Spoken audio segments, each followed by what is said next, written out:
नमस्कार बच्चों। आज हम अपनी पाठ्य पुस्तक वसंत भाग 2 की एक कहानी पढ़ने जा रहे हैं, मिठाई वाला। यह कहानी भगवती प्रसाद वाजपेयी जी ने लिखी है। यह कहानी एक बड़ी ही मार्मिक कहानी है, जिसमें एक मिठाई बेचने वाला जो बच्चा है, व्यक्ति है, वो बच्चों की खुशियों के लिए मिठाई, खिलौने, बंसी इत्यादि सब कुछ बहुत सस्ते में बेचता है और लोग खुशी खुशी वो चीजें खरीद भी लेते हैं। बच्चों के माँ बाप को बड़ी हैरानी होती है कि वो इतना सस्ता सामान किस प्रकार से दे सकता है। कुछ लोगों को लगता है कि शायद अब भी वो लूट रहा है, कुछ ज्यादा ही पैसे वो बचा रहा है, लेकिन वास्तविकता ये नहीं है। वास्तव में जो मिठाई वाला है वो स्वयं नुकसान उठाकर ही बच्चों को सामान देता है, और इस प्रकार से उसके सामान को देने की जो वजह है वो हम इस कहानी में ही जानेंगे। वो बाद में अपनी वजह भी बताता है कि क्यों इस तरह से वो अपना सब सामान सस्ते में बच्चों को दे देता है। तो आइए बच्चों, कहानी पढ़ते हैं और जानने की कोशिश करते हैं कि मिठाई वाला इतने सस्ते सामान किस प्रकार से बच्चों को दे दिया करता था। बहुत ही मीठे स्वरों के साथ वह गलियों में घूमता हुआ कहता, बच्चों को बहलाने वाला, खिलौने वाला। इस अधूरे वाक्य को वह ऐसे विचित्र किंतु मादक मधुर ढंग से गाकर कहता कि सुनने वाले एक बार अस्थिर हो उठते। उसके स्नेहाभिषिक्त कंठ से फूटा हुआ गान सुनकर निकट के मकानों में हलचल मच जाती। स्नेहाभिषिक्त यानी बच्चों स्नेह से भरा हुआ, स्नेह से भीगा हुआ। छोटे छोटे बच्चों को अपनी गोद में लिए हुए युवतियां चिकों को उठाकर छज्जों पर नीचे झांकने लगती। गलियों और उनके अंतर्व्यापी छोटे छोटे उद्यानों में खेलते और इठलाते हुए बच्चों का झुंड उसे घेर लेता। तब वह खिलौने वाला वहीं बैठकर खिलौनों की पेटी खोल देता। बच्चे खिलौने देखकर पुलकित हो उठते। वे पैसे लाकर खिलौनों का मोल भाव करने लगते। पूछते, इसका दाम क्या है? ऑल इचका, ऑल इचका। खिलौने वाला बच्चों को देखता और उनकी नन्ही नन्ही उंगलियों से पैसे ले लेता और बच्चों की इच्छा अनुसार उन्हें खिलौने दे देता। खिलौने लेकर फिर बच्चे उछलने कूदने लगते और तब फिर खिलौने वाला उसी प्रकार गाकर कहता, बच्चों को बहलाने वाला, खिलौने वाला। सागर की हिलोर की भांति उसका यह मादक गान गली भर के मकानों में इस ओर से उस ओर तक लहराता हुआ पहुंचता और खिलौने वाला आगे बढ़ जाता। राय विजय बहादुर के बच्चे भी एक दिन खिलौने लेकर घर आए। वे 2 बच्चे थे, चुन्नू और मुन्नू। चुन्नू जब खिलौने ले आया तो बोला, मेला घोला कैसा छुंदले। मुन्नू बोला, ऑल मेला, ऑल देखो मेला कैसा छुंदले। दोनों अपने हाथी घोड़े लेकर घर भर में उछलने लगे। उन बच्चों की माँ रोहिणी कुछ देर तक खड़े खड़े उनका खेल निरखती रही। अंत में दोनों बच्चों को बुलाकर उसने पूछा, अरे ओ चुन्नू मुन्नू, ये खिलौने तुमने कितने में लिए हैं? मुन्नू बोला, 2 पैसे में, खिलौने वाला दे गया है। रोहिणी सोचने लगी, इतने सस्ते कैसे दे गया है?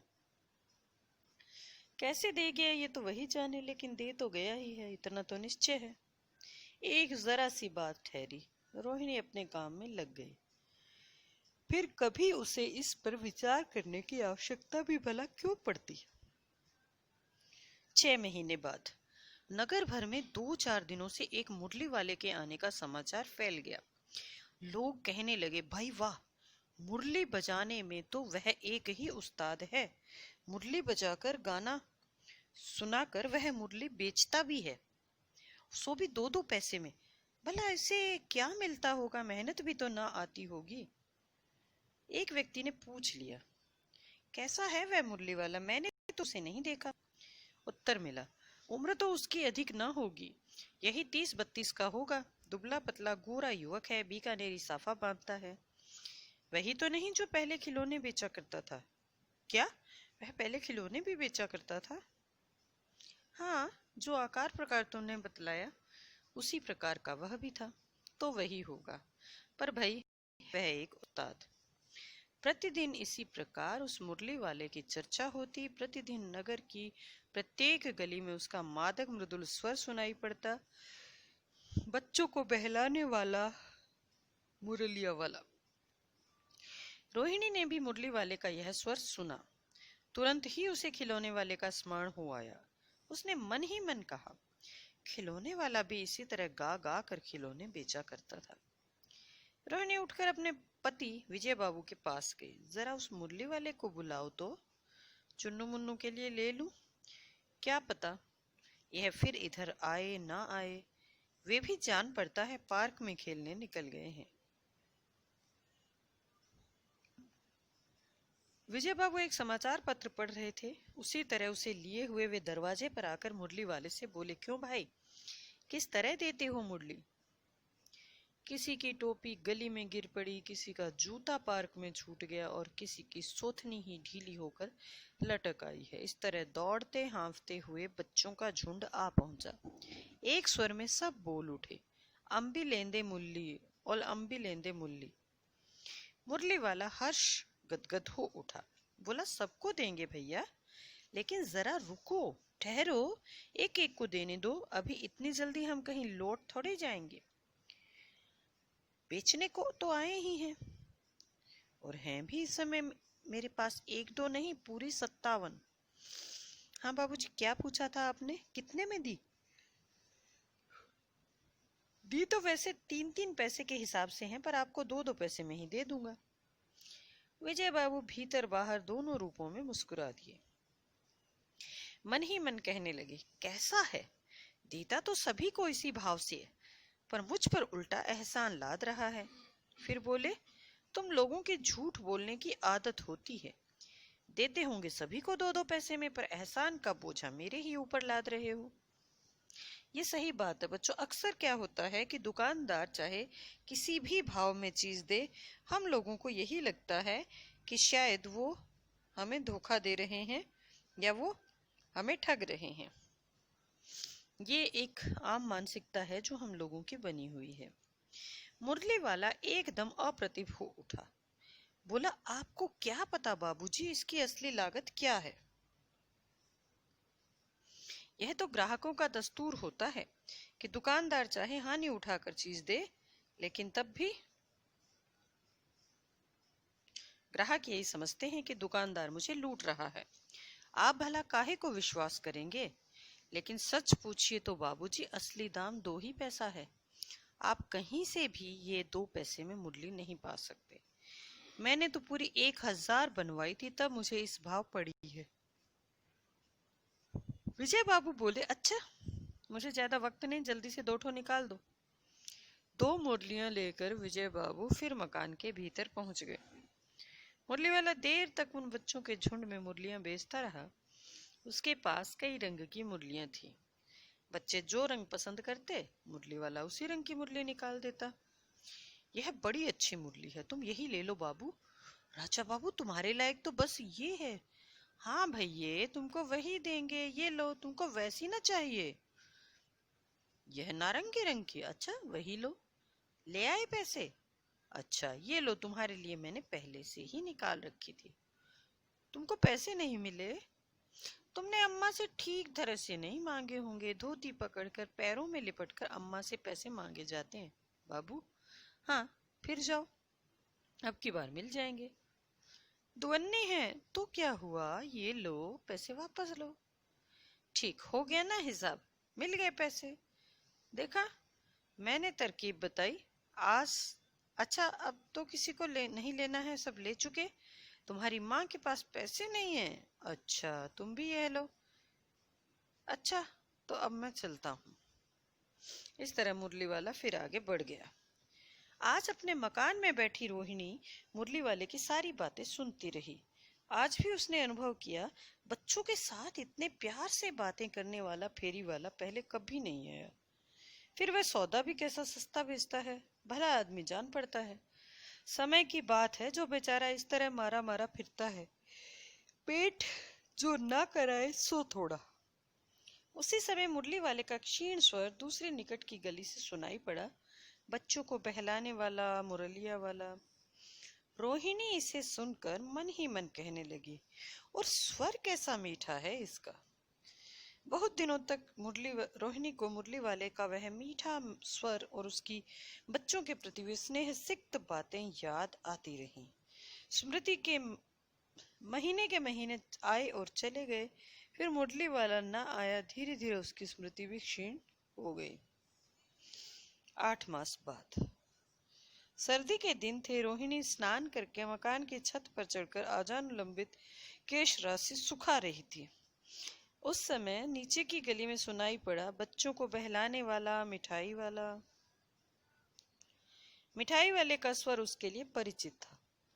झट से रोहिणी नीचे उतर आई। उस समय उसके पिता मकान में नहीं थे, उनकी वृद्धा दादी थी। पति मकान में नहीं थे, हाँ उनकी वृद्धा दादी थी। रोहिणी उनके निकट आकर बोली, दादी, चुन्नू मुन्नू के लिए मिठाई लेनी है, जरा कमरे में चलकर ठहराओ। मैं उधर कैसे जाऊं, कोई आता ना हो। जरा हटकर मैं भी चिक की ओट में बैठी रहूंगी। चिक बेटा एक तरह का पर्दा होता है, तो आप लोगों ने देखा होगा, लकड़ी की तीलियों से बना हुआ, बांस की तीलियों से बना हुआ एक पर्दा होता है। जिस जमाने की ये कहानी है बच्चों, उस जमाने में औरतें या घर की जो बहुएं होती थी कम उम्र की, वो सीधे सीधे बाहर के लोगों से बात नहीं करती थी, वो पर्दे की ओट से ही बात किया करती थी। उसी तरफ यहाँ इशारा किया गया है। दादी उठकर कमरे में आकर बोली, ए मिठाई वाले, इधर आना। मिठाई वाला निकट आ गया, बोला, कितनी मिठाई दूं माँ? ये नई तरह की मिठाइयाँ हैं, रंग बिरंगी, कुछ कुछ खट्टी, कुछ कुछ मीठी, जायकेदार, बड़ी देर तक मुंह में टिकती हैं, जल्दी नहीं घुलती, बच्चे बड़े चाव से चूसते हैं। इन गुणों के अलावा ये खांसी भी दूर करती हैं। कितनी दूं? चपटी गोल पहलदार गोलियां हैं, पैसे की 16 देता। दादी बोली, 16 तो बहुत कम होती है, भला 25 तो देते। मिठाई वाला, नहीं दादी, अधिक नहीं दे सकता, इतना भी देता हूँ। यह अब मैं तुम्हें क्या, खैर मैं अधिक न दे सकूंगा। रोहिणी दादी के पास ही थी, बोली, दादी फिर भी काफी सस्ता दे रहा है, 4 पैसे की ले लो, यह पैसे रहे। मिठाई वाला मिठाइयाँ गिनने लगा, तो 4 की दे दो।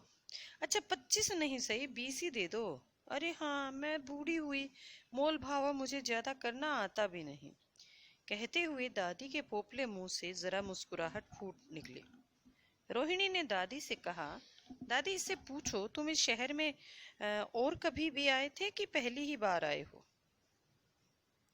दादी ने इस कथन को दोहराने की चेष्टा की ही थी कि मिठाई वाले ने उत्तर दिया, पहली बार नहीं, और भी कई बार आ चुका हूँ। रोहिणी चिक की आड़ से ही बोले, पहले यही मिठाई बेचते हुए आए थे या कोई और चीज लेकर? मिठाई वाला हर्ष, संशय और विस्मयादि भावों में डूब कर बोला, इससे पहले मुरली लेकर आया था और उससे भी पहले खिलौने लेकर। रोहिणी का अनुमान ठीक निकला। अब तो वह उससे और भी कुछ बातें पूछने के लिए अस्थिर हो उठी। बोली, इन व्यवसायों में भला तुम्हें क्या मिलता होगा?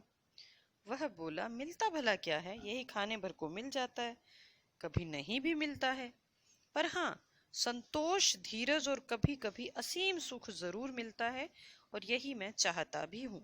सो कैसे, वह भी बताओ। अब व्यर्थ उन बातों की क्यों चर्चा करूं, उन्हें आप जाने ही दें। उन बातों को सुनकर आपको दुख ही होगा। जब इतना बताया है तो और भी बता दो, मैं बहुत उत्सुक हूं, तुम्हारा हर्जा ना होगा, मिठाई मैं और भी ले लूंगी। अतिशय गंभीरता के साथ मिठाई वाले ने कहा, मैं भी अपने नगर का प्रतिष्ठित आदमी था, मकान, व्यवसाय, गाड़ी, घोड़े, नौकर चाकर सभी कुछ था, स्त्री थी, छोटे छोटे 2 बच्चे भी थे। मेरा वह सोने का संसार था। बाहर संपत्ति का वैभव था, भीतर सांसारिक सुख था। स्त्री सुंदरी थी, मेरी प्राण थी। बच्चे ऐसे सुंदर थे मानो सोने के सजीव खिलौने। उनकी अटखेलियों के मारे घर में कोलाहल मचा रहता था। समय की गति, विधाता की लीला, अब कोई नहीं है। दादी, प्राण निकाले नहीं निकले, इसलिए अपने बच्चों की खोज में, उन बच्चों की खोज में निकला हूँ। वे सब अंत में होंगे तो यहीं कहीं, आखिर कहीं न जन्मे ही होंगे। उस तरह रहता, घुल घुल कर मरता, इस तरह सुख संतोष के साथ मरूंगा। इस तरह के जीवन में कभी कभी अपने उन बच्चों की एक झलक सी मिल जाती है। ऐसा जान पड़ता है जैसे वे इन्हीं में उछल उछल कर हंस खेल रहे हैं। पैसों की कमी थोड़े ही है, आपकी दया से पैसे तो काफी है। जो नहीं है, इस तरह उसी को पा जाता हूँ। रोहिणी ने अब मिठाई वाले की ओर देखा। उसकी आंखें आंसुओं से तर हैं। उसी समय चुन्नू मुन्नू आ गए। रोहिणी से लिपट कर उसका आंचल पकड़कर बोले, अम्मा, मिठाई मुझसे लो। यह कहकर तत्काल कागज की 2 पुड़ियां मिठाइयों से भरी मिठाई वाले ने चुन्नू मुन्नू को दे दी। रोहिणी ने पैसे फेंक दिए, भीतर से पैसे फेंक दिए। मिठाई वाले ने पेटी उठाई और कहा, अब इस बार ये पैसे ना लूंगा। दादी बोली, अरे अरे, ना ना, अपने पैसे लिए जा भाई। तब तक आगे फिर सुनाई पड़ा उसी प्रकार मादक मृदुल स्वर में, बच्चों को बहलाने वाला मिठाई वाला। तो बच्चों, ये थी हमारी कहानी मिठाई वाला। तो बच्चों, ये थी हमारी कहानी। अब हम इसके कठिन शब्दों के अर्थ एक बार देख लेते हैं, उसके बाद हम इसके प्रश्न करेंगे। कठिन शब्दों को देख लीजिए बच्चों। मेला, मेरा, घोला, घोड़ा, मादक, मस्त, कैच्छा, कैसा, छुंदल, सुंदर, अस्थिर, जो स्थिर न हो, स्नेहाभिषिक्त, प्रेम में डूबा हुआ, कंठ, गला, उस्ताद, कुशल, एक्सपर्ट जिसे कह सकते हो, साफा, पगड़ी, मृदुल, कोमल, चिक, घूंघट, घूंघट है वैसे चिक बेटा, पर्दे को भी कहते हैं। स्मरण, याद, छज्जा, छत का आगे वाला भाग, सोथनी, पजामा, अंतर्व्यापी, बीच में फैला हुआ, हम, लेंदे, लेंगे, इचका, इसका, मुल्ली, मुरली, ऑल, और, दुवन्नी, दुआने से सिक्त, प्रेम में डूबा हुआ, 2 बार आ गया। क्षीण, नष्ट होना या कमजोर, आजानुलंबित, घुटनों तक लंबे, केश राशि, बालों का समूह, पोपला मुंह जिसमें दांत ना हो, चेष्टा, कोशिश, विस्मयादि भावों में, हैरानी से युक्त भावों में, अतिशय, बहुत अधिक, कोलाहल, सुंदर। तो बच्चों, ये है हमारे शब्दार्थ। अब हम प्रश्न देखते हैं। पहला प्रश्न बच्चों, मिठाई वाला अलग अलग चीजें क्यों बेचता था और वह महीनों बाद क्यों आता था? क्योंकि मिठाई वाले का व्यवसाय अलग था। वो ये चीजें अलग अलग इसलिए बेचता था कि अगर वो एक जैसी ही चीजें हमेशा बेचेगा तो उससे मिठाई कौन लेगा, मिठाई या कोई भी सामान कोई क्यों खरीदेगा। इसलिए वो अलग अलग चीजें बेचता था ताकि ज्यादा से ज्यादा लोग उसके सामान को खरीदे। और महीनों बाद क्यों आता था? क्योंकि उसका अपना घर था, व्यवसाय था, सब कुछ था। वो सिर्फ किसी खास कारण के वजह से ही आया करता था, तो महीनों बाद आता था क्योंकि उसे अपना घर बार भी संभालना होता था। और इसके साथ जब वो नई चीज कुछ बनवाता था तो बनवाने में भी समय लगता था। दूसरा प्रश्न देखो बच्चों, मिठाई वाले में कौन से गुण थे, वे कौन से गुण थे जिनकी वजह से बच्चे तो बच्चे, बड़े भी उसकी ओर खींचे चले आते थे?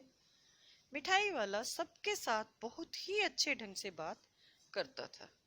वह बच्चों के साथ बड़े ही प्यार से पेश आता था। वह बड़े मधुर स्वर में गा गा कर अपना सामान बेचता था और उसका सामान अच्छा भी होता था और सस्ता भी था। यही कुछ कारण है जिसकी वजह से मिठाई वाले की तरफ सभी लोग आकर्षित हो जाते थे। विजय बाबू एक ग्राहक थे और मुरली वाला एक विक्रेता। दोनों अपने अपने पक्ष के समर्थन में क्या तर्क पेश करते हैं। बच्चों, ये पाठ पढ़ते समय भी मैंने आपको बताया था कि ये हमारे मन में एक धारणा बनी हुई होती है। दुकानदार को ये आदत होती है कि वो चाहे किसी भी मोल भाव की चीज हो, वो ये जरूर कहता है कि ये चीज इतनी महंगी थी लेकिन मैं आपको सस्ते में दे रहा हूँ। ये हर दुकानदार की आदत होती है। और जो ग्राहक है उसको भी उसकी यही सोच होती है कि दुकानदार चाहे कितना भी घाटा उठाकर चीज दे दे, उसे हमेशा यही लगता है कि शायद वो उसे लूट रहा है। तो यही बात विजय बाबू और मुरली वाले के साथ भी है। जब विजय बाबू ने मुरली का भाव पूछा तो मुरली वाले ने कहा कि वो वैसे तो 3 पैसे में देता है लेकिन उनको 2 पैसे में दे देगा। ये बात सुनते ही विजय बाबू मुस्कुरा देते हैं। उन्हें लगता है कि हर दुकानदार की यही आदत होती है। लेकिन उनकी ये बात सुनकर मुरली वाले को अच्छा नहीं लगता। वो उनसे कहता है कि दुकानदार चाहे अपना सब घाटा उठाकर, अपना सब सामान लुटाकर भी ग्राहक को दे दे, तब भी ग्राहक के मन में यही रहता है कि शायद दुकानदार उसे लूट रहा है। तो दोनों अपनी अपनी जगह जो तर्क दे रहे हैं वो बिल्कुल सही है, वास्तविकता से परिपूर्ण है। खिलौने वाले के आने पर बच्चों की क्या प्रतिक्रिया होती थी? जब खिलौने वाला आता था तो बच्चों को कोई होश नहीं रहता था। कोई पार्क में खेल रहा है, कोई कहीं भी है, वो वहीं से चल पड़ता था। फिर चाहे किसी के कपड़े रास्ते में कहीं गिर रहे हो, किसी की चप्पल छूट गई हो, किसी का पजामा लटक गया हो, कुछ भी हो, बच्चों में ये होड़ होती थी कि कौन सबसे पहले उसके पास जाएगा और जाकर खिलौने या जो भी सामान वो दे रहा है वो खरीदेंगे। रोहिणी को मुरली वाले के स्वर से खिलौने वाले का स्मरण क्यों हो आया? क्योंकि खिलौने वाला भी बिल्कुल उसी तरह गा गा कर अपना सामान बेचा करता था। ऐसा ही मधुर स्वर उसका भी था। इसी वजह से रोहिणी का ध्यान उधर चला गया। दरअसल आमतौर पर दुकानदार इतने मीठे स्वभाव के, इतने मृदुल स्वभाव के नहीं होते। जिस प्रकार का मुरली वाले का स्वभाव है फेरी वाले का, वैसा स्वभाव बहुत कम देखने में मिलता है। इसलिए रोहिणी के मन में उसकी एक छवि सी बन गई है, या वो उसको याद रहता है। अगला प्रश्न देखिए, छठा। किसकी बात सुनकर मिठाई वाला भावुक हो गया और अपने इन व्यवसायों को अपनाने का क्या कारण बताया? मिठाई वाले से रोहिणी और उसकी दादी सास ने पूछा कि वो इस प्रकार के काम क्यों करता है और इस काम में उसे क्या फायदा होता है। क्या उसको कुछ खाने लायक बचता भी है या वो घाटा उठाकर ही ये व्यवसाय कर रहा है? जब उन्होंने ये बात पूछी तो मुरली वाला भावुक हो गया। उसे लगा कि सब लोग अपना अपना सामान खरीदने की फेर में ही रहते हैं। पहली बार ऐसा हुआ है कि किसी ने उसके सुख दुख को, मिठाई वाले ने कहा कि पहली बार ऐसा हुआ है कि जब किसी ने उसके व्यवसाय के बारे में या उसकी निजी जिंदगी के बारे में कुछ पूछा है।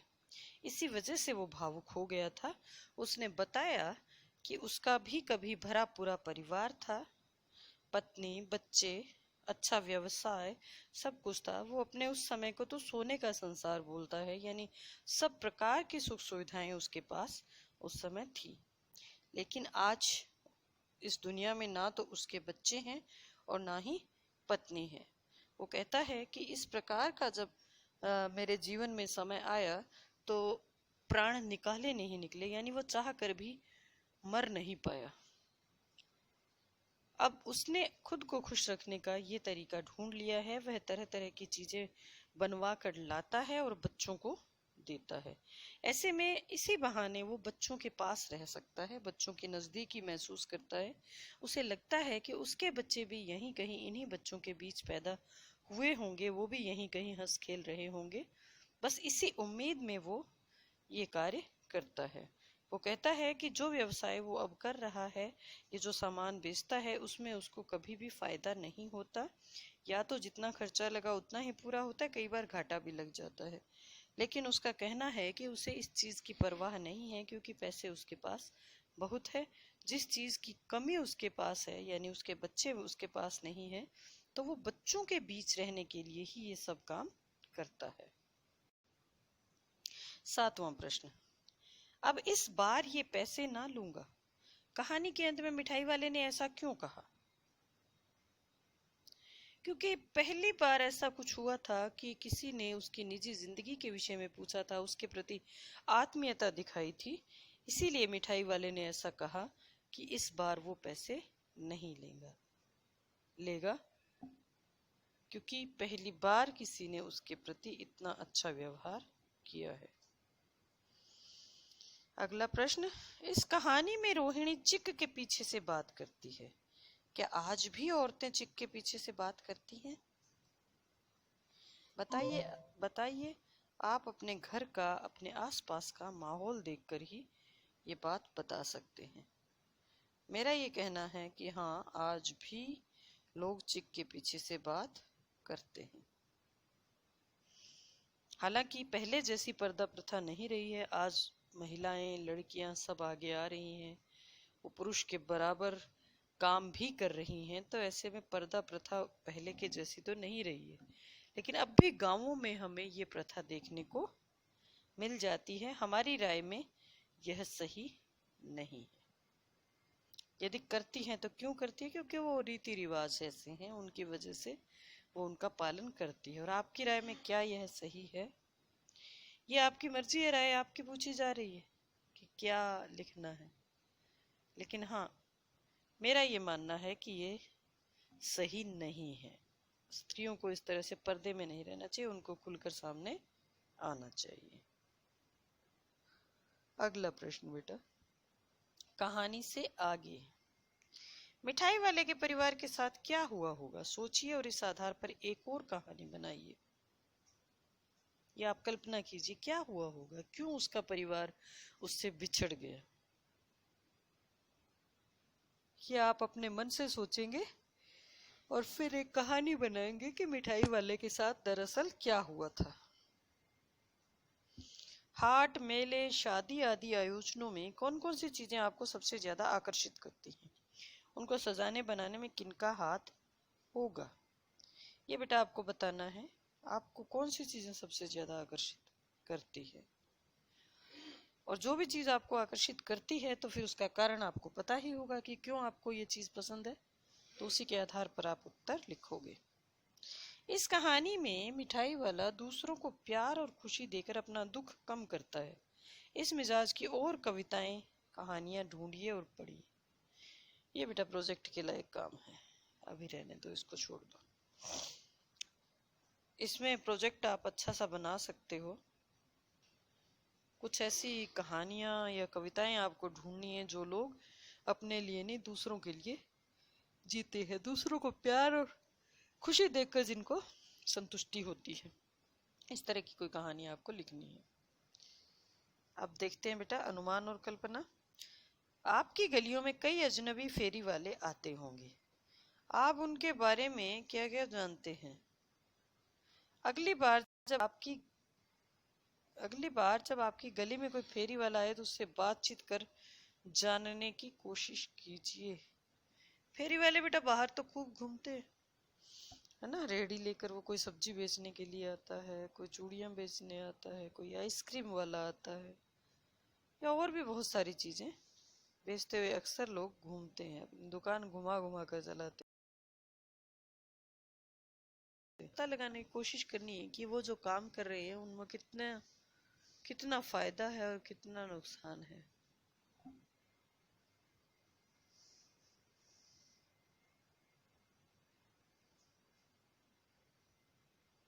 आपके माता पिता के जमाने से लेकर अब तक फेरी की आवाजों में कैसा बदलाव आया? बड़ों से पूछ कर लिखिए। फेरी की आवाजों में काफी बदलाव आया है बच्चों। एक समय था जब गांव के लोग ज्यादातर अपने जरूरतों के लिए फेरी वाले पर ही निर्भर करते थे। शहर में जाने का चलन ज्यादा नहीं था, ऐसे में फेरी वालों से ही सब जरूरतें पूरी होती थी। गांव में बहुत सारे फेरी वाले घुमा करते थे। वो अक्सर पैदल कोई गठरी अपने साथ उठाकर या साइकिल पर घुमा करते थे। आज वक्त के साथ फेरी वालों की आवाजों में या फेरी वालों में काफी बदलाव आ गया है।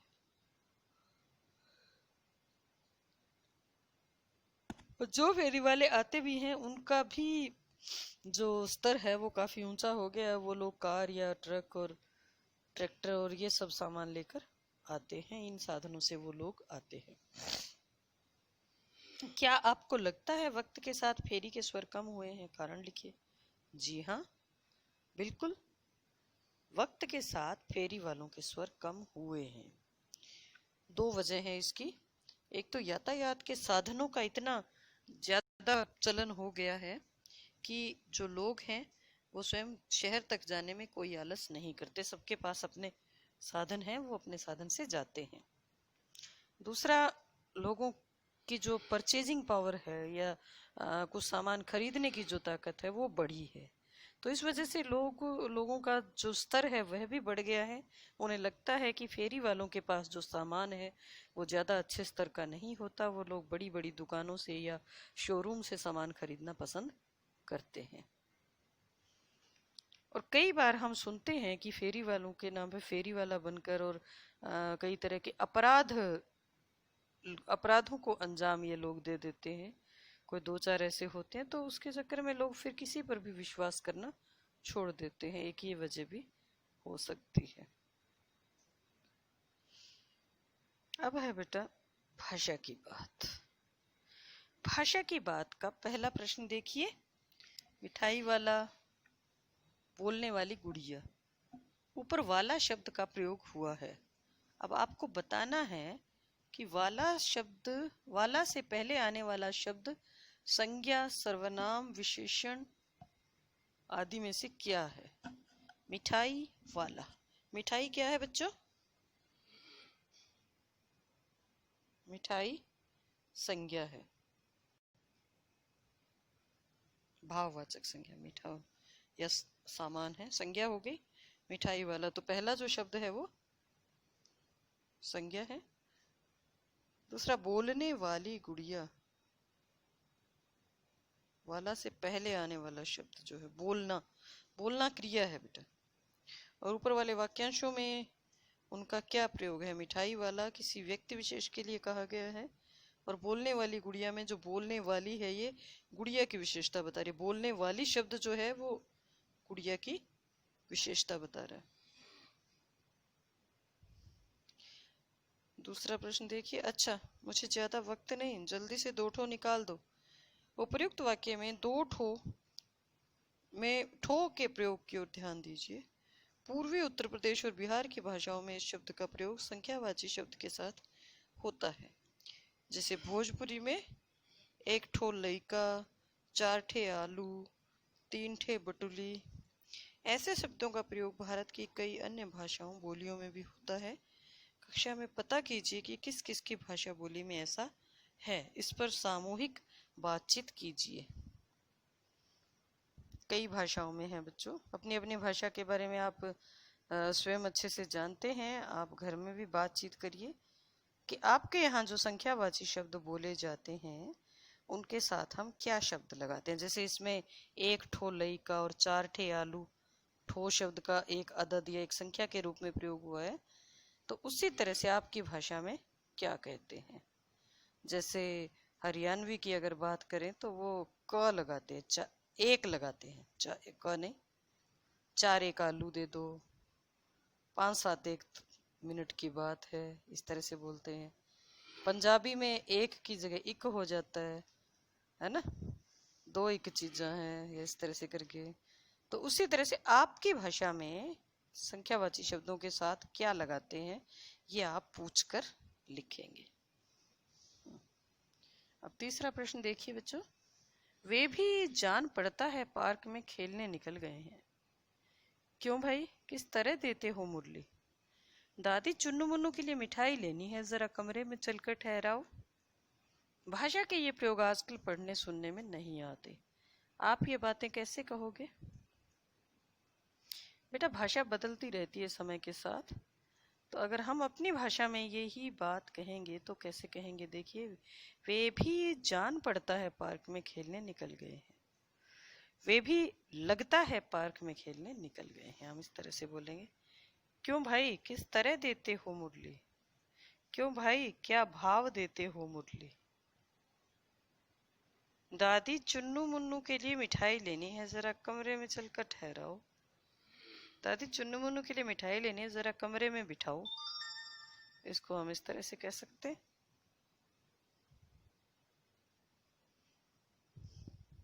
उसके बाद है बच्चों कुछ करने को, इसको अभी रहने दो, इस पर हम फिर चर्चा करेंगे। ठीक है, आज का आपका पाठ यहाँ पूरा हो गया है। मैं उम्मीद करती हूँ आपको अच्छे से समझ आ गया होगा। किसी तरह के डाउट है तो बच्चों आप मुझसे बात कर लेंगे। धन्यवाद।